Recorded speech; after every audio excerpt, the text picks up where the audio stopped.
Ayan guys, good morning, good morning. Nagisa ako ng sibuyas guys, nasunog na nga. Hayaan mo yan siya. Hayaan mo.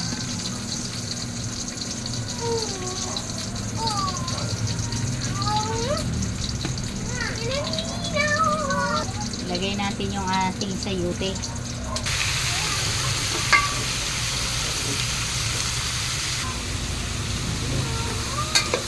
Guys, ilagay na natin ang ating sayote guys. Siguro ito kasi ng apo ko to guys, yung sayote na to. Maggulay daw tayo ng sayote. Palawiti kasi ako. Wala naman akong ibang mapaglagyan ng cellphone. Ayan.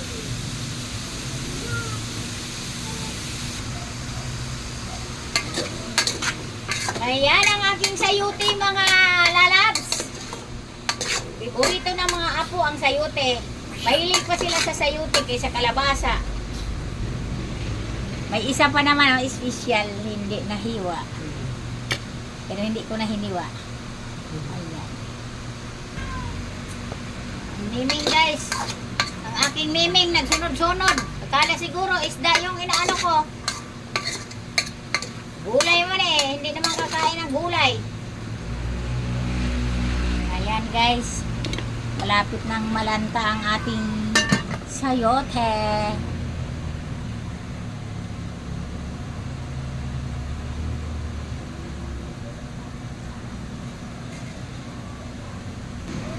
Mahirap mag, pasok-pasok na ang dula guys.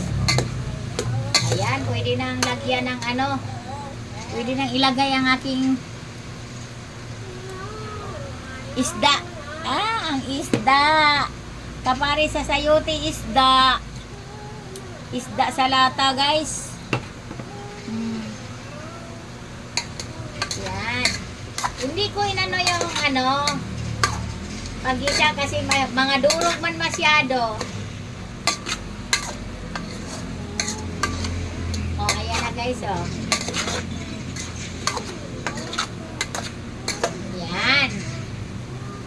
Dati, pagkagisa ng sibuyas, igigisa ko yung yung isda sa lata, guys. Sus, kay mga durog man. Kaya, ang ginawa ko, kasi ayaw makain sa mga bata sa gulay kapag yung masyadong durog yung nahahalo yung isda. Kaya, pagka na lang, pagkatapos ko igisa yung gulay, yung sayote, saka ko ibuhos yung isda. Ayan guys, tuloy lang natin yung pagluto. Lagyan natin yung asin. Ang ating asin.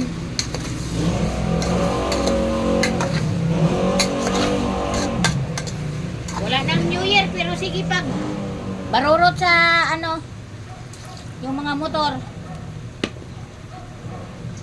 Ayan, nilagyan ko na siya ng water. Water yan? Water po. Water? Yung narinig nyo nagsalita na apo ko, yun, yung favorito nitong sayote. Ayan guys, takpan uli. Saan yung sayote? Nasa loob ng kaldero. Nilagyan ko ng pampalasa ng gula. Nilagyan ko ng oyster. Ayan. Tikman na natin guys ang ating sayote. Nangudngud ra ba ni akong cellphone guys, natumba, nadakdak na sa kalan, naunsalan na ni. Ayan guys, ilagay na natin yung secret, yung sabaw ng isda. Yung sabaw ng isda guys. Lapot na niya guys. May isang sinadya ko talagang buuhin. Ayan. Tuloy ko lang yung aking matumba na naman to. Ayan na guys. Bite na siya. Ayan, pwede na, pwede na. Ayan, thank you for watching. Thank you so much. Pakainin ko na yung aking mga apo, guys. Ayan, maraming salamat. Hanggang sa susunod.